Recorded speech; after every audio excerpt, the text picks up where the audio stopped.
glass and something. Well, I'm sure nobody else has a way. Well, so hello everyone again. Thank you very much for being here today. I hope you're ready for a fantastic webinar. We've got Tere today as our guest speaker. I'm sure she needs no introduction. You all know Tere. And well, so thank you very much, and we hope you enjoy the webinar.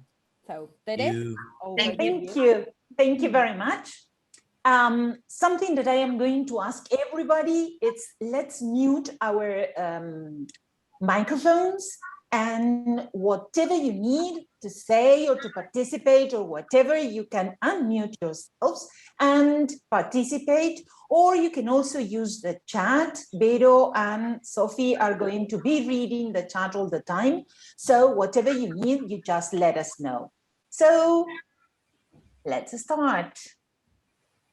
Well, fine. So today we are going to start talking about speaking at the levels of B1 and B2.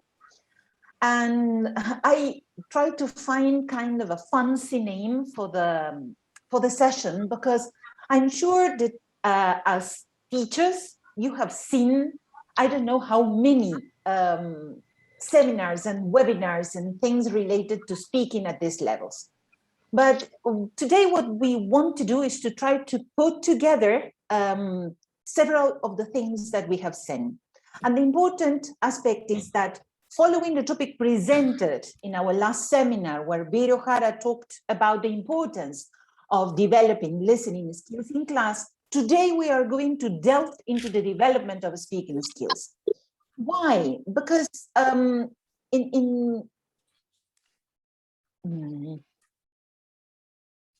it is. Things are really interrelated, okay? Everything is kind of intertwined.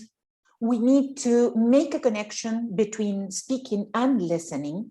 And several of the aspects that Vero mentioned in her session of the difficulties that our students have when we are talking about listening, okay, are the things that we find in speaking. So let's share the session plan for today. We are going to have a look at the types of spoken language, the elements of speaking. We are going to mention and talk a little bit about the soft skills, also factors to help students develop the skill, and how to assess speaking. Is it B1 or is it B2? Sometimes we have this halo effect that we need to be careful with, okay? And we are going to have a look at some practical ideas, okay? And to put into practice in our lessons, because after finishing with all these things, we are going to have an exciting group of students successful in our exams. Fine. As I was mentioning, we can see that, I was saying that listening and speaking from a communicative view of the language classroom, they are absolutely intertwined. And the interaction between these two modes of performance applies to conversation. So we are going to go over the different types of spoken language to identify what type of techniques our students should deal with. And let's start with this first one, using David Noonan as a backup theory. We are going to start that Noonan classified the spoken language in monologues and dialogues. Let's start with the monologues. In monologues, the speaker processes long stretches of speech without interruption, as our students have in our long-term part of the speaking test. And this is something that they have in B1 and in B2. The difference between planned and unplanned is that planned monologues, hesitation is practically not present because things are already planned. And very little kind of hesitation and redundancy. But if our students don't have an unplanned monologue, it is important that we work to give them tools to sound natural. And when we talk about these tools, we are talking about certain sub-skills, like, for example, as we have here, fluency and pronunciation, yes, that of course it goes in both cases, in planned and unplanned. But this is something that when everything is planned, things kind of run smoothly, all right? And in unplanned, they have these things that they need to pay attention. Of course, accuracy, discourse, range of lexis and grammar, okay? These are things that in one or the other, we need to give them to help them to develop. When we talk about dialogues, okay, the exchanges can promote social relationship, as we have in the kind of interpersonal, or transactional, agreeing, disagreeing, justifying opinions. And this is something that we are going to develop in parts 3 and 4, when they have a discussion, when they have the collaborative task. And in this case, instead of planned and unplanned, you can see that it is divided in familiar and unfamiliar. The familiarity of the interlocutors will produce that the conversation will have more assumptions and implications, while being unfamiliar with each other, the references and meanings have to be made more explicit, okay? And again, what sub-skills are we going to deal with? Again, fluency and pronunciation, accuracy, but here we are going to be introducing also turn-taking, functions, responding, initiating, and this is something that we are going to have a look later in the practical aspects, that this is also very important, that we pay attention and we need to have a look when we develop those things in class. And also, one more, repairing and repetition. It is something that many times we need to teach our students to go backwards, to clarify what they are saying in order to make it clearer, because remember that this type of conversation, it's kind of something unfamiliar. They don't know each other, okay? So again, our role is to provide the students with the necessary tools to go through this situation with flying colors. But what factors must we take into account when dealing with the speaking class? And these are kind of factors that we are always working with the speaking in class. But it's important to be conscious of the type of things we do in class. Vero, I am going to stop sharing for a while to see your faces. And Vero mentioned something in her seminar, is that it's not listening for the sake of listening. And listening just as the way we do crosswords or exercises or use of English, many students kind of consume, all right, literally consume the exercises, but they don't reflect on what they are doing.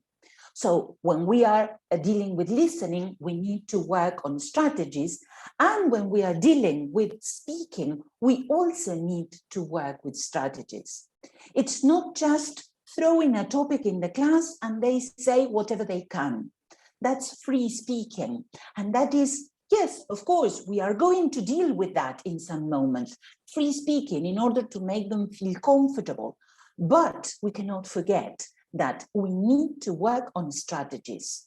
And we are not going to tell them, well, today we are going to work with this strategy. Things should be kind of natural. They should be introduced in a natural way.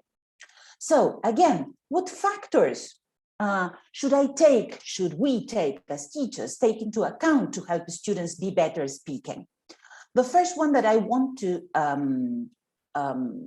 share, they are called kind of micro skills, all right? We have the sub skills, we have also micro skills. And the first one that I want to share is clustering. What's clustering? look at the two pictures that I think they really illustrate the meaning of clustering. One thing is having smooth speech, things go quite smoothly, or we have a bumpy speech. And this is when we talk about that English is fluent. It's fluent speech means phrasal. It's not word by word. They are going to convey meaning anyway.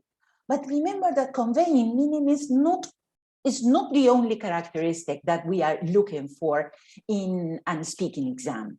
Learners need to organize their output in breath groups. They need to make sure that they produce phrases and not isolated words within a certain period of time.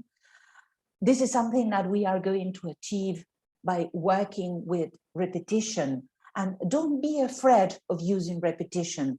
Many people say that drilling is old-fashioned. It's not. There are several aspects that you can work with in class in terms of drilling to exercise this type of thing that we need to work on. The following is what we call redundancy. And this has nothing to do with losing your job. Redundancy is when learners can take advantage of a typical feature of a spoken language, okay, that allows a speaker to make meaning clearer. Going backwards, using expressions, that is to say, what I mean, that's redundancy. It's when you are going to say something again with other words, but you are clarifying meaning. Another micro skill that it's absolutely useful to work in class, it's performance variables. One of the advantages that we have with spoken language is that the process of thinking as you speak allows you to show a certain number of hesitation, pauses, backtracking, and corrections. We need to use those feelers that we usually talk a lot in class, but should be kind of natural, all right? I am going to mention something later on. I have started dealing with workshops for students in 2014. So imagine a lot of time now. And I usually talk to students, and maybe you have seen me in different presentations that I have had with students, to talk about those feelers, that they need to use them naturally. But it's not something that they are going to incorporate if we don't insist in our lessons, okay? And it's necessary to make a point on that. So inserting feelers, teaching them how to pause, it's what makes the difference between a native speaker and a non-native speaker. Of course that we are not expecting our students to express themselves as native speakers, but at least to improve their performance and try to look like that as much as possible. 3 more micro skills to have in class. Reduced forms, when we talk about contractions, elisions, students don't learn this. If they don't learn this, they are going to sound kind of stilted, bookish, okay? Kind of when they learn phrases and they say, as far as I am concerned, but careful, yes, it's perfect, but is it natural? Are they using that in a natural way? That's very important to have in mind, okay? That they use those phrases that we teach, but in a natural way. The following micro skill is the rate of delivery. And these go hand in hand with clustering, okay? This goes hand in hand with clustering. It's a characteristic of fluency, and we should help learners to achieve an acceptable speed. Practice makes perfect. And the last one, and not less important, is stress and intonation.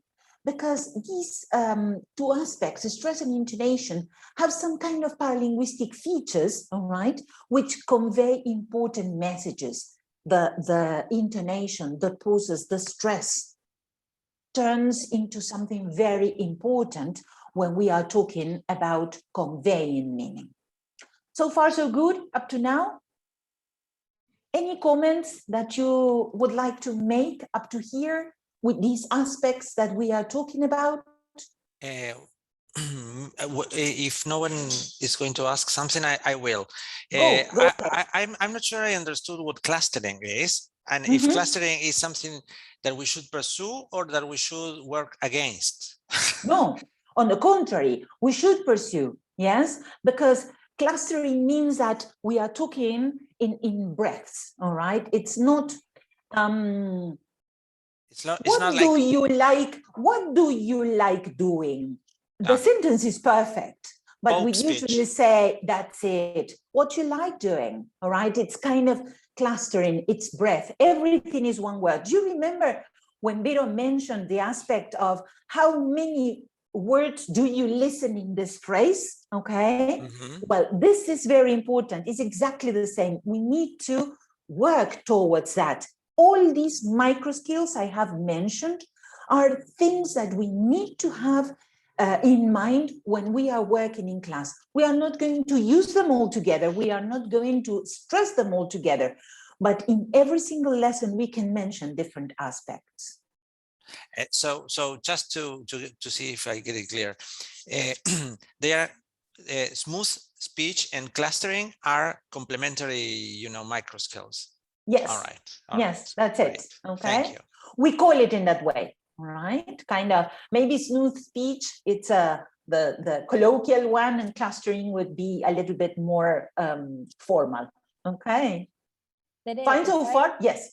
Sure, Vero. Go ahead. Something connected to what you were saying, that it's very, very important as well. First of all, to work on awareness, on students' awareness, because if students can't hear these things, chances are that they won't be able to produce it, right? So awareness raising should always, like awareness raising activities, right, should always come first, and so that then little by little, as Tere was saying, right, with this thing of, well, practice makes perfect, so that they can little by little start appropriating, those features, right, and incorporating them into their speech, right, which of course takes time, because as Tere was saying, it's not that they will, and sometimes students expect to wake up one day and speak like the Queen of England, right? Yeah. Sorry, Tere, for the interruption. No, it's okay, it's perfect. Raising awareness, it's also what we call noticing, making students notice what's happening. And something that before going to the next slide, it's this aspect that when we are working with writing, okay, if you attended Karen's presentation earlier this year, I hope terrible, earlier this year, we are in August almost, sorry. It's, if you attended that presentation, talking about writing, we talked about model writing in those moments. We need to provide our students with models, yes or no? But with writing is different, because they are seeing the piece of writing and they can follow. What do we need to do with speaking is provide them with the best models we can. We try to be their models, the role models for our students in terms of speaking is a teacher, but also providing students with different video clips, good ones, because there are terrible things, but good ones, and using the videos that Cambridge offers, okay, in terms of the ones for the different exams. And it's good that maybe you don't need to watch the whole exam, but picking up different pieces, which is really, really juicy, okay? Good. Anything else? Can we go forward? Good. Oh, I'm sorry that I'm being such a nuisance, but I also was thinking, Tere, of the listening materials that you work with as a model. Definitely. Yes, definitely. Of course. Giving them models, that's the most important thing. Well, all right. Having said this part of theory and aspects to consider when we are going to deal with speaking in class, we need to have a look at what our students at B1 or B2 can do.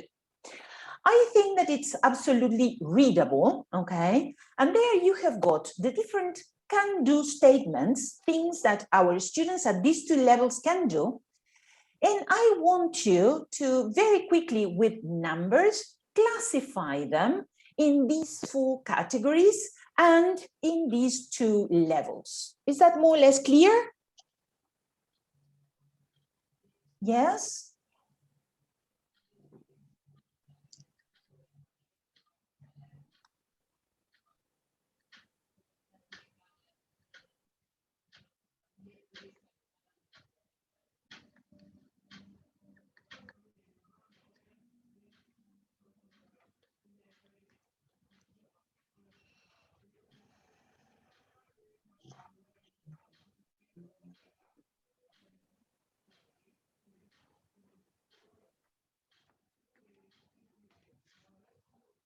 One more minute.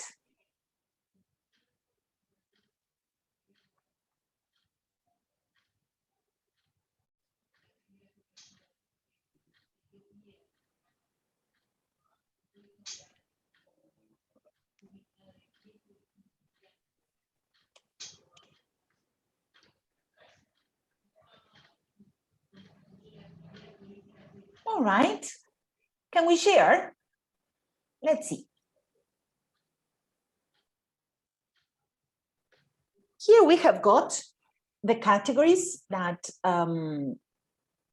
we have shared a while ago, and that they correspond to the different levels. More or less, do you share the views?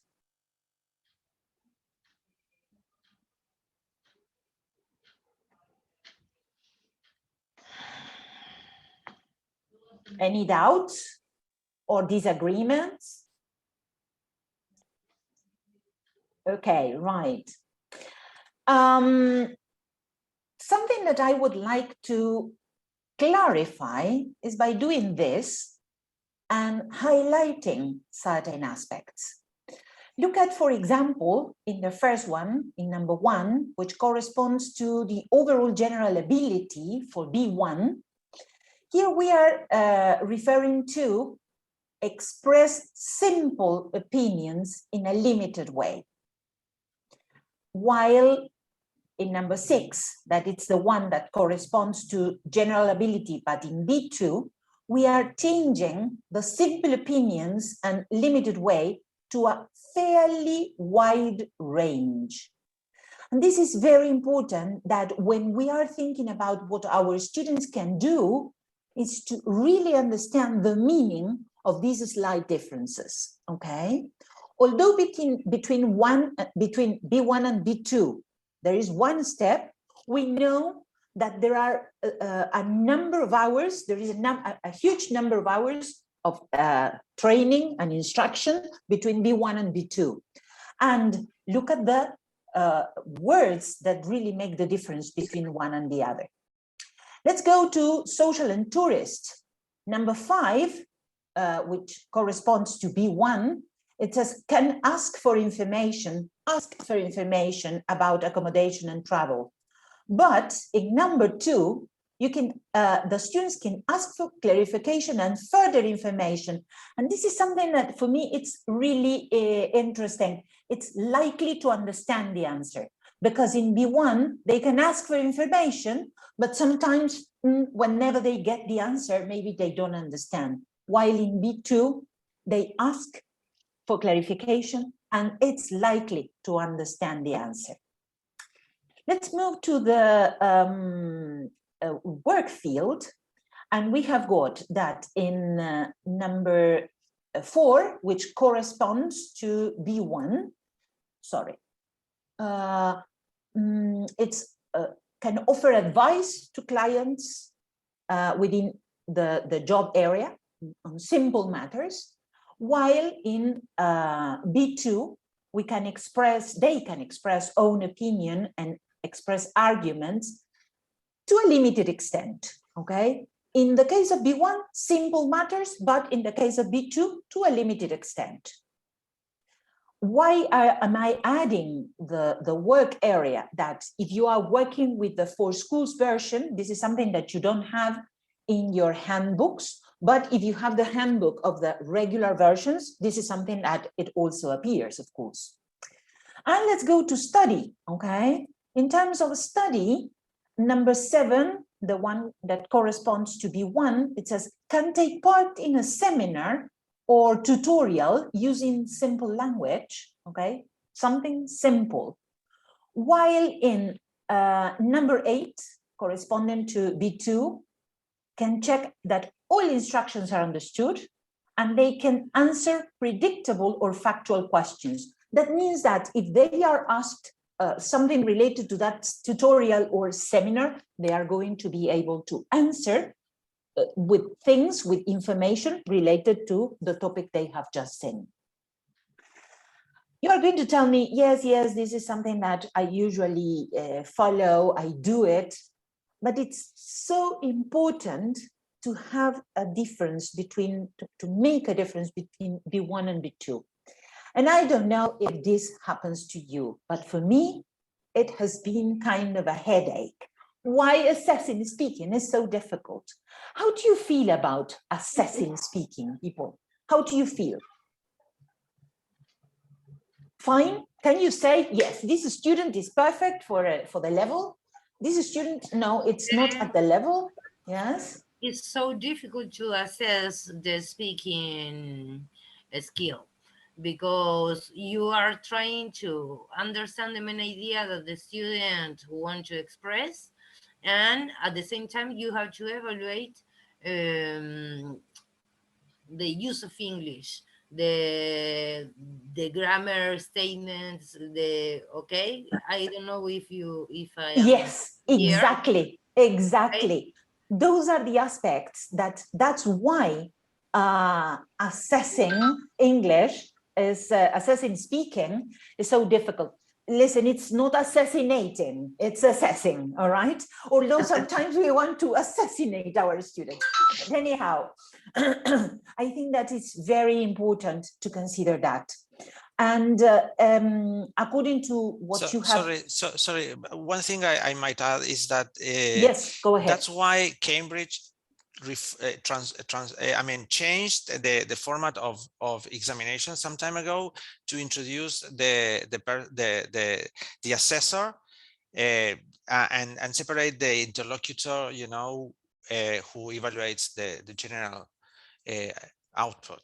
That's so to speak. That's it. That's important. And imagine in our classes, because I absolutely agree, Danielle, with you that when you are evaluating, there are plenty of things that we need to take into consideration. And that is one thing. But the fact is that in our lessons, we are alone. We don't have the second person there trying to take notes. So what I could collect is that what makes speaking difficult, okay, to assess, it's because it's fast, okay? It's easily lost because las palabras se las lleva el viento, and sometimes it's very difficult, okay, to focus on what our students are saying, because yes, of course, I can take notes, but it's not exactly the same. Either you do one thing or the other. Although we teachers have developed this ability of multitasking, that's natural, but in fact, we need to make sure, okay, that we are paying attention to what they are saying and also what we are writing. It's difficult to hold on to analyze, all right, because if you are going to pick up those sentences, maybe students are going to feel that you are pointing at them. Then I will give you some clues for this. There are many aspects to assess, of course, and it's assessed by a block performance and not sentence by sentence, okay? It's what happens when we are correcting a writing piece, that we have first of all an overall performance, and then we can go into the details. The problem is that with speaking, you can have the overall performance, but then it's very difficult to go into the little sentences, all right? And the other thing that we need to take into consideration is the size of the group. In your cases, some of you who are working with students individually or in a private way, maybe small groups, but when you are in high schools or with bigger groups, that's also something that it's really a real problem, a real issue. Fine. So what things, let's get into assessment. And Vero, here we have got, I know that it's small, but Vero can share with you a document that you can, that's okay. Maybe you can read it better. We've learned from experience, you see. Now this is ready because of what This happened sort to us. of esteem appears in all the books you have. Yes, So yes, it's like in the handbooks. Yeah. Okay. I just shared in the chat box this picture, all right, this file, so that you can open it if you know it's too small for you to read from the screen. Okay, people, are you seeing the assessment guidelines on screen? Yes. Yes. Perfect. That's okay. Good. So what I want to do is look at this. Yes, I know it's small. That's why Vero has already sent you the document in the chat. You have them. Okay. And here what we have, it's the assessment criteria for evaluating speaking for B1 Sorry, and for B2. The assessment criteria. Criteria, yes. Okay. This is the assessment criteria, and Vero has already sent it the document over the chat. Okay. And have a look at this, because this is kind of interesting to look at. Here we have certain aspects that we need to look at. Like, for example, the different grades shows a good degree of control when we are talking about grammar, yes, grammar and vocabulary. And if we look at what it says in terms of B2, it just shows a good degree of control of a range of simple and some complex grammatical forms.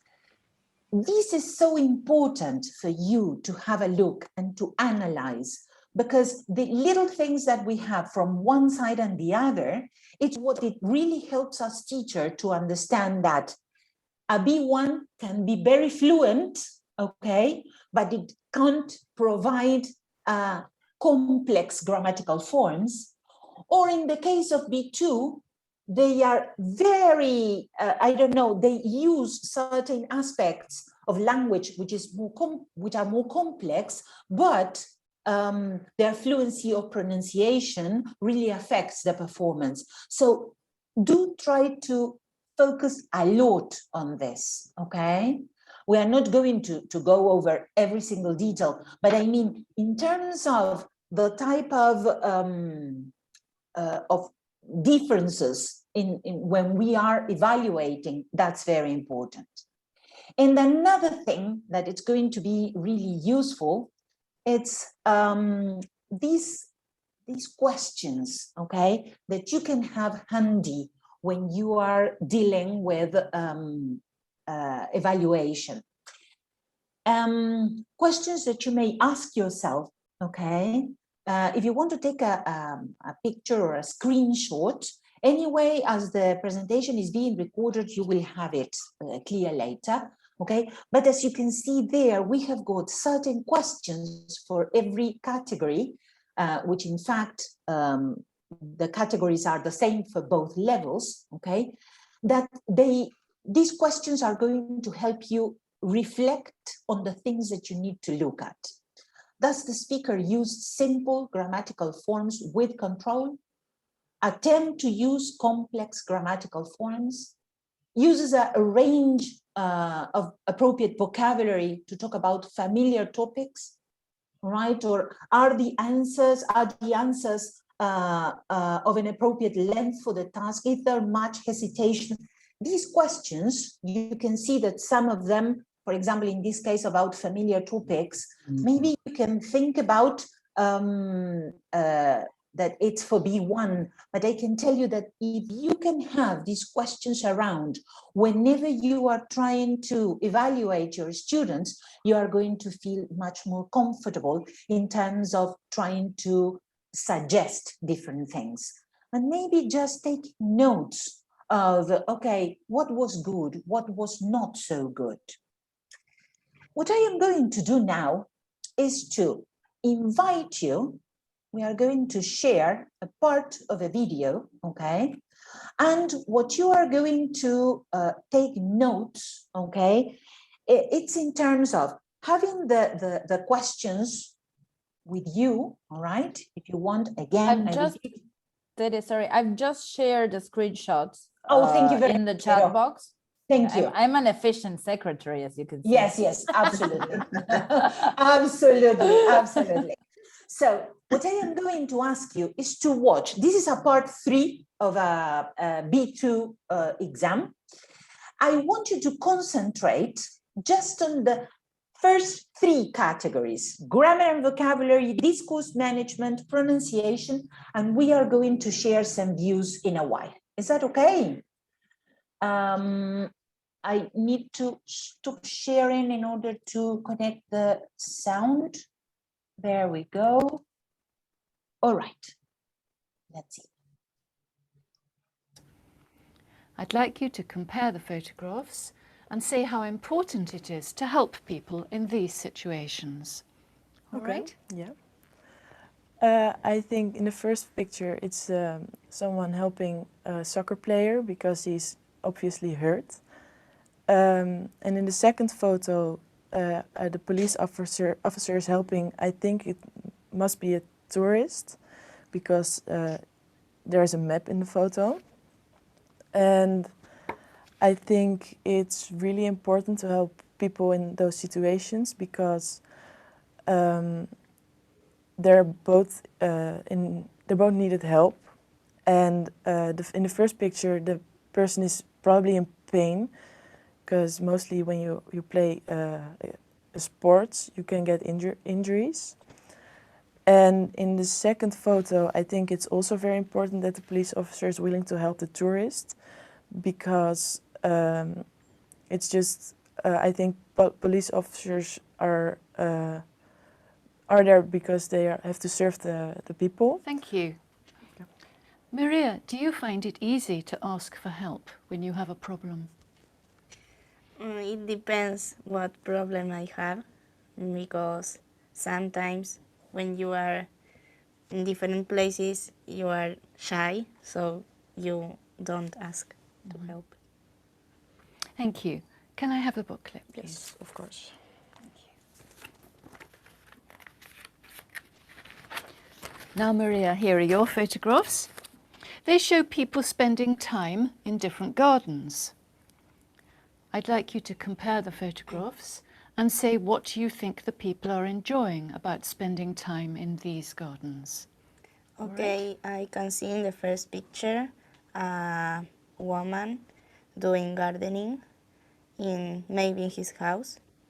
And the second one I can see in a beautiful park, maybe near London, and we are spending time with his family.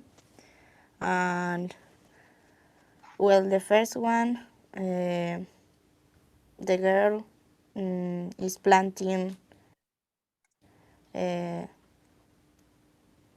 nice plant, and I think both are enjoying a lot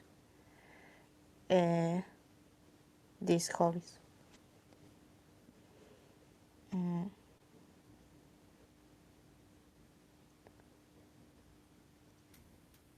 Thank you.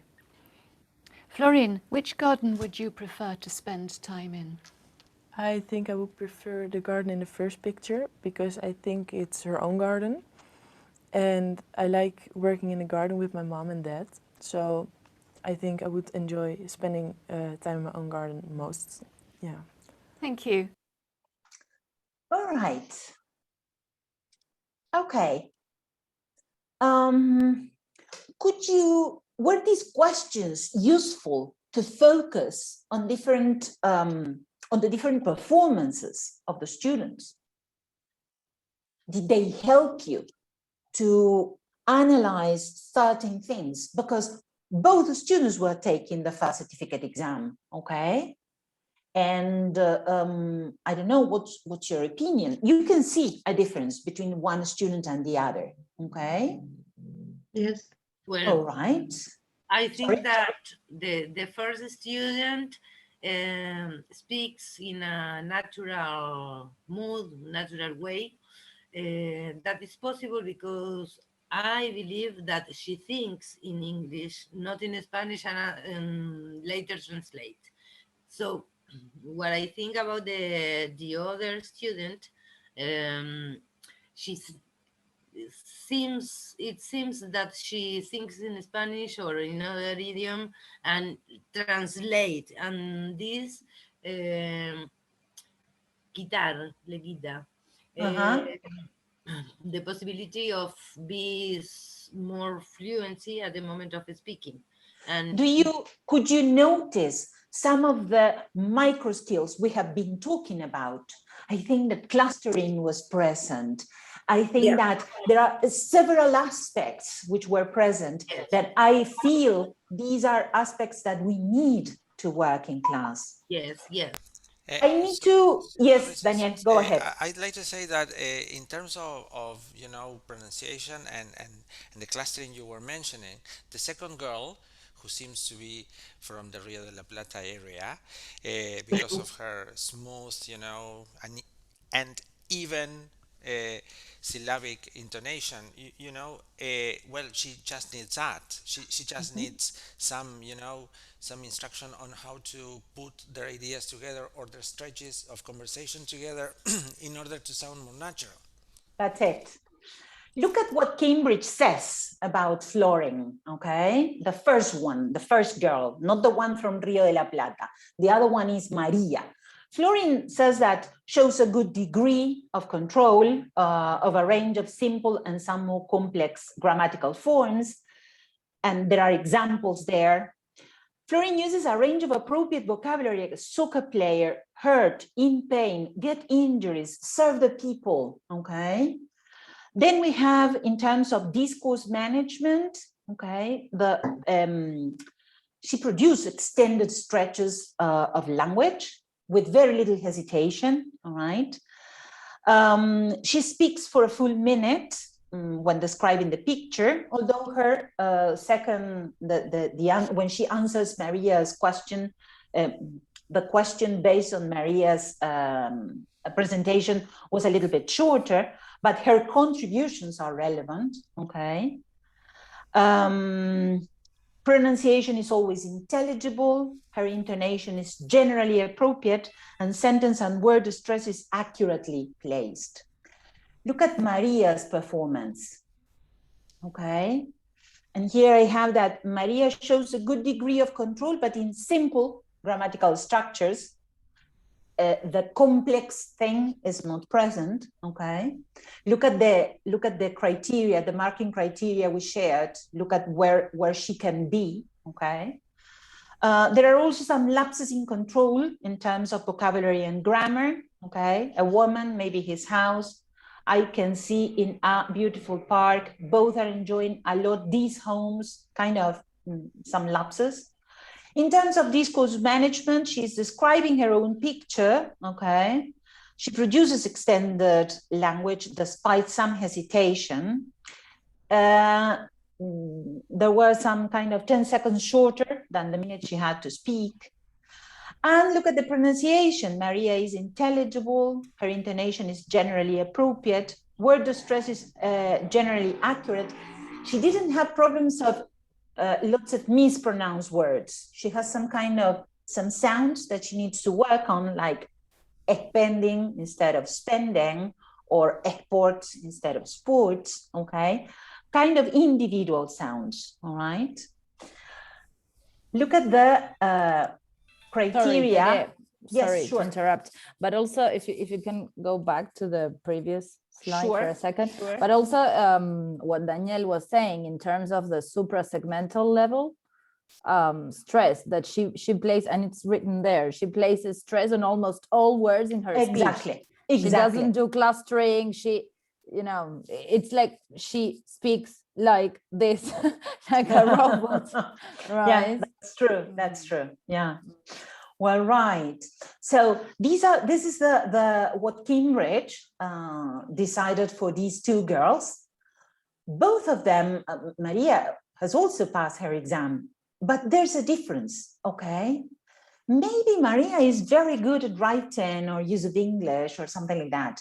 But in fact, I think that it's very important as well to work with different micro skills in order to have a better performance, okay?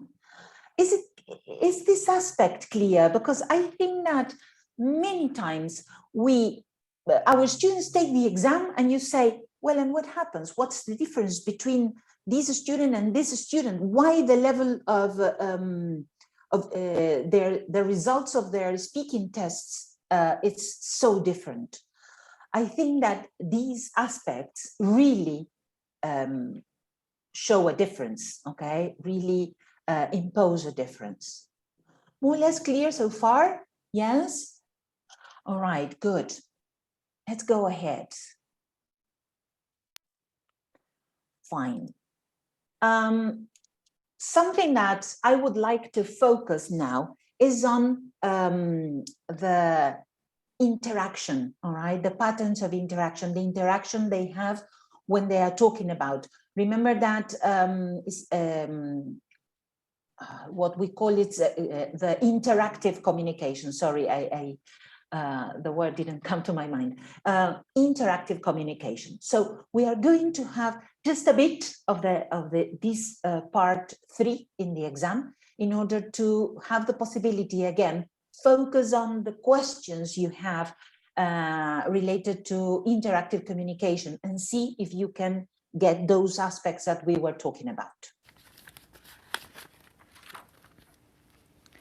Now, I'd like you to talk about something together for about 2 minutes.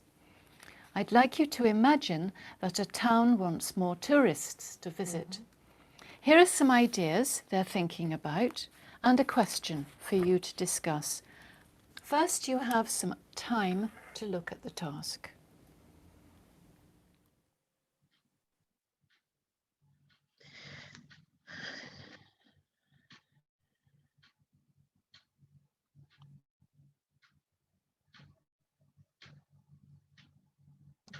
Now, talk to each other about why these ideas would attract more tourists to the town. Well, I think all the ideas on the booklet are quite good, actually. I think holiday flats will attract more tourists because there is just more space for the tourists to live in while they're on holiday. And what do you think about that? Well, I agree with you, but maybe providing parks is much better. Why do you think that, actually? Because I think to spend time in parks are good with the family.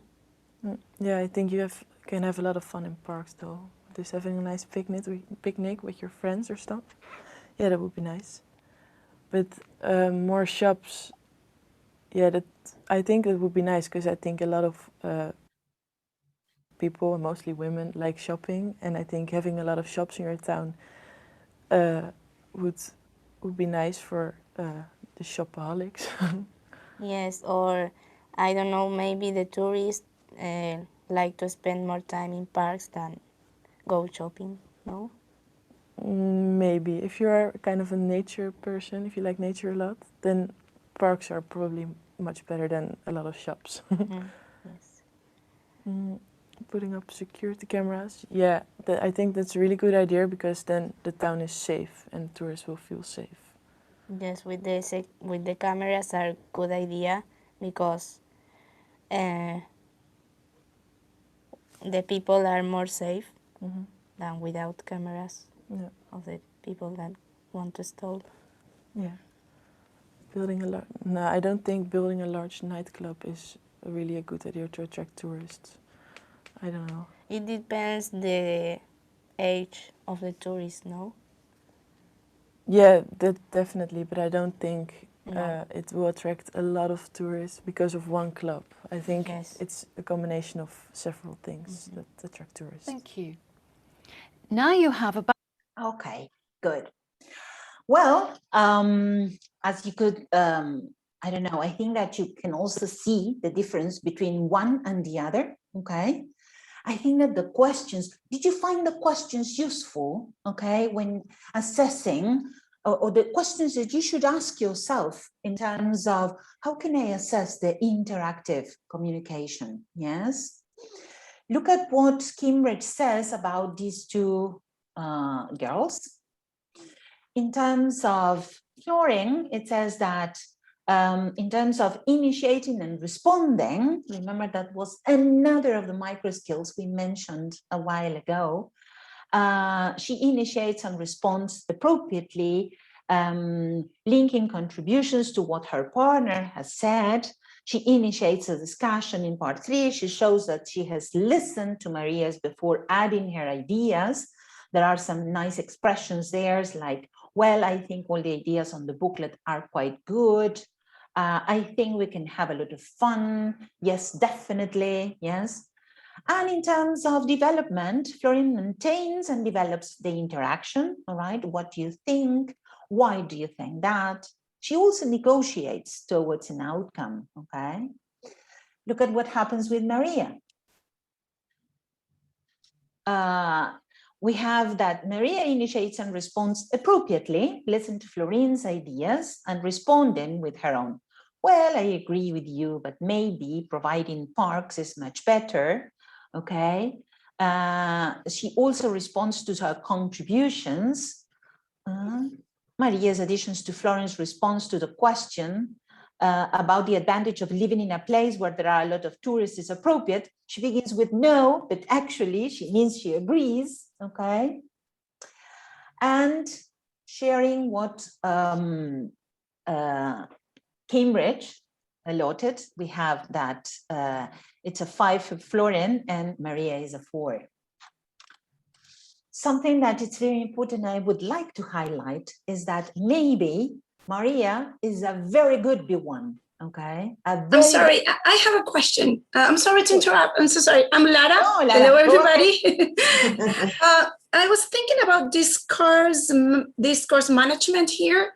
Yeah. And sometimes it happens when students go and take the oral part and you have a very strong one here and a weak one, but you're also penalized somehow when you do a monologue and sometimes it's difficult to see which one actually is speaking a lot and not letting the other one speak. And I don't know if I can make myself clear.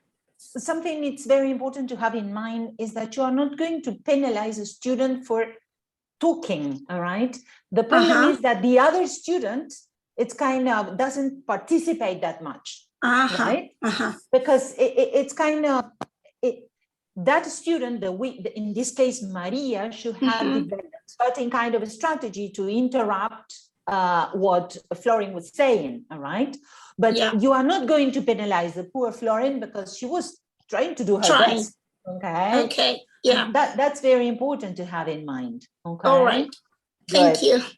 Sorry to say just something. Maria's problem is that she has a very passive attitude. That's it.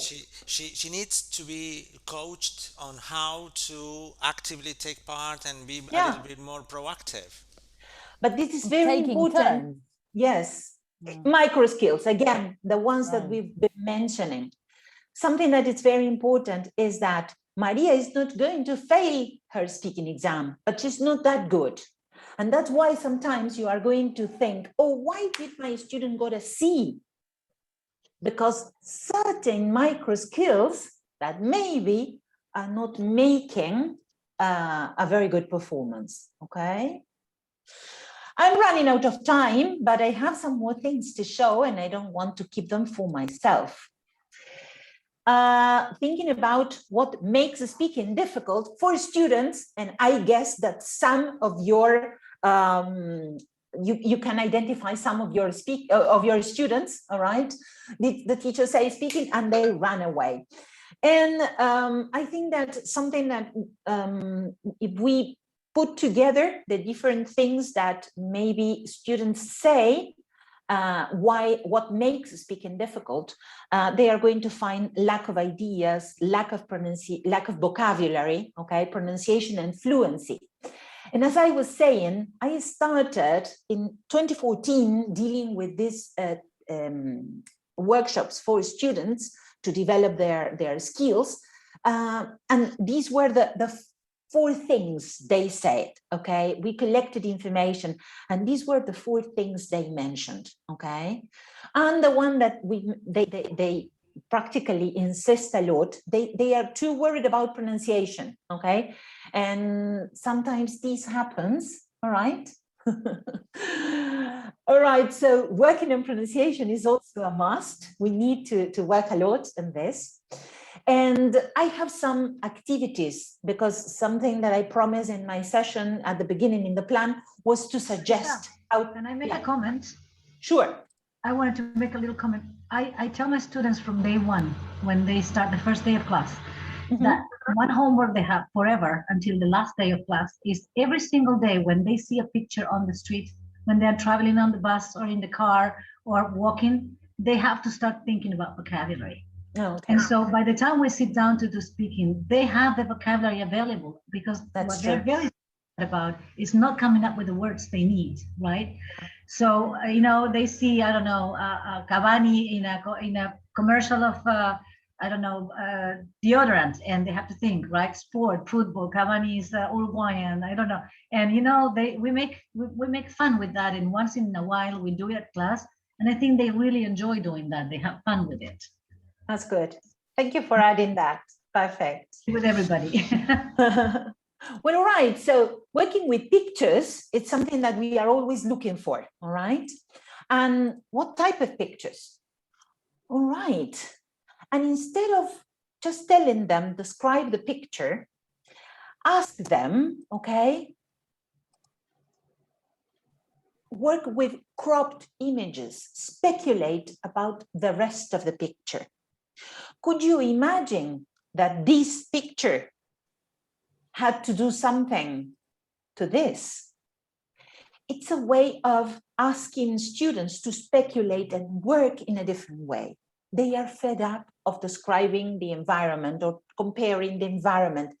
Let's ask them, okay, to do something different with the pictures, okay? This activity is called cropped images, all right? Now I'm going to show you a site where you can get better pictures than the ones we usually find on Google. What about this one? What do you think is happening? Can you say something? Why do you think those people are taking photographs? A celebrity may be making their big entrance. Okay, and where is the celebrity, Daniel? And that looks like an airport or a... Perhaps at the airport, yes. Okay, good. All right, perfect. So, and tell me... probably to the right of the picture. So they sorry? want to... Sorry? I think that the celebrity is probably on the right, so at the back of them. So they want to very good. That's it. They're back. That's excellent. Very good. And that is because you paid attention or you reacted in a different way. That's excellent. And imagine this is something that you can exploit a lot with your students. Another activity that we can have is this one, and it's called off camera. What's happening outside the frame? What do you think can be happening here or here? And then you can develop that a lot. And I can tell you that while they are working, and this is something that they can work, I know that today they are not going to be working in pairs or in small groups due to social distancing, but you can ask them to discuss as a whole group and take notes of the different things that they are saying and insisting on that, okay?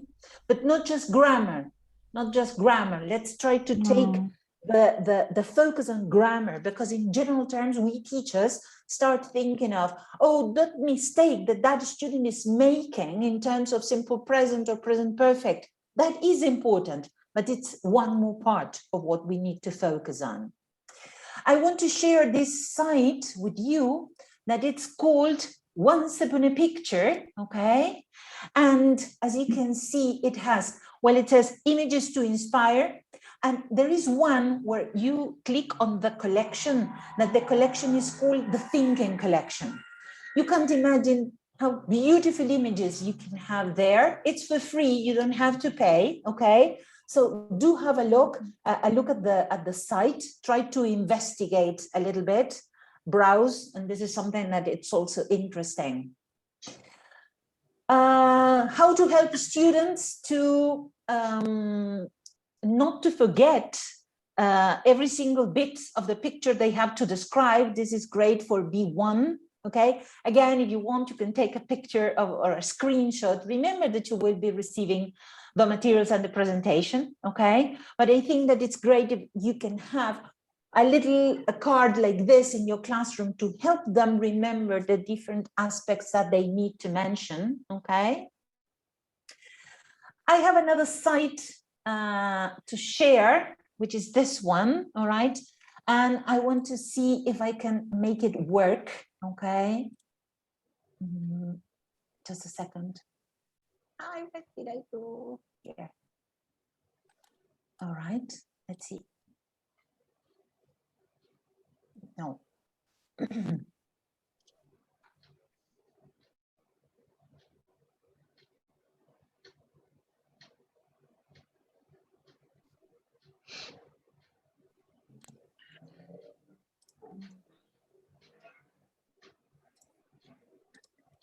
Here it is. It's, in this case, is for B1 plus for first. Everything is ready. You don't have to prepare anything to practice lots of questions, okay? All right, everything is ready.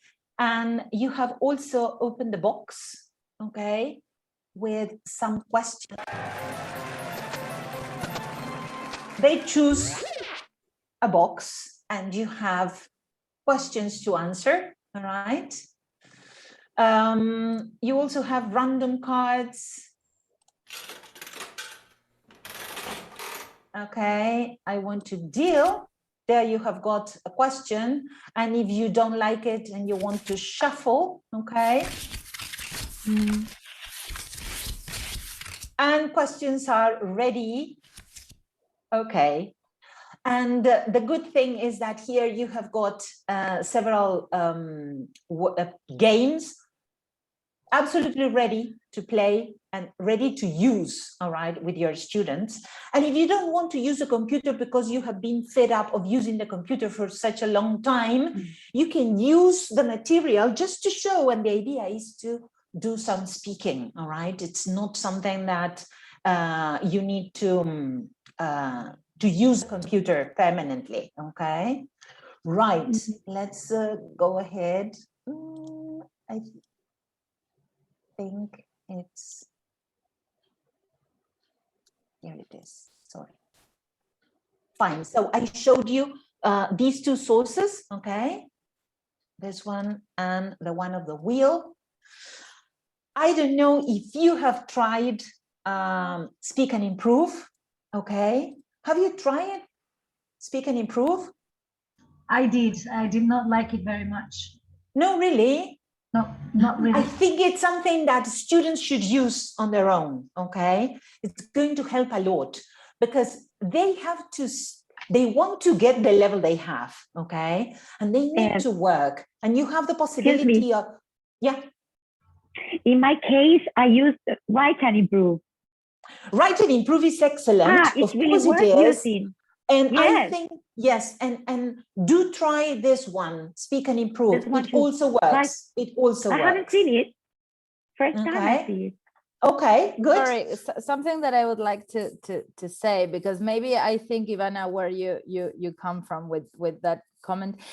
It's this website or tool, the more you speak, because it works with artificial intelligence, so the more you speak, or the student, you know, speaks, the better it starts processing speech. Because I think that maybe, I don't know if this is what you had in mind or what has happened to you, but sometimes at the beginning it's like you speak and you know what you say is correct, or what the student is correct, and the results you get are not I'm very going to good. tell you, But I'm going to tell you if you something. give it some time, because it's like in the beta phase or something like that, you know, that I'm not a very technological person, but I'm trying to explain what I understood when Cambridge representative talked to us about this.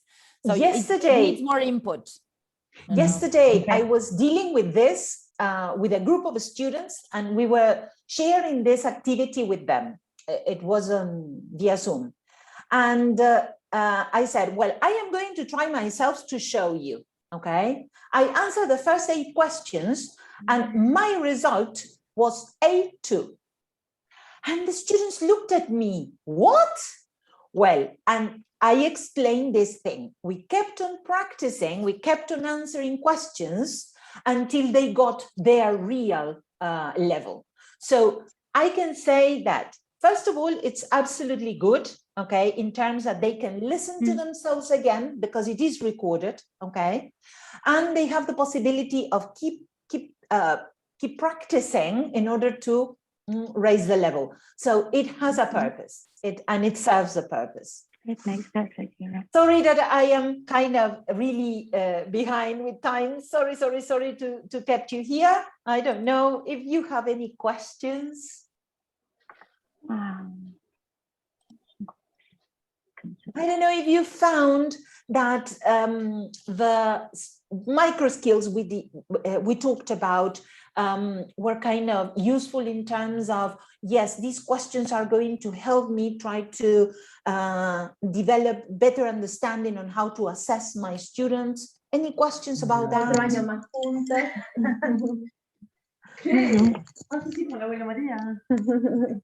Okay. Okay. Right. I Well, think fine. I need to start incorporating them then. Okay. As soon as possible.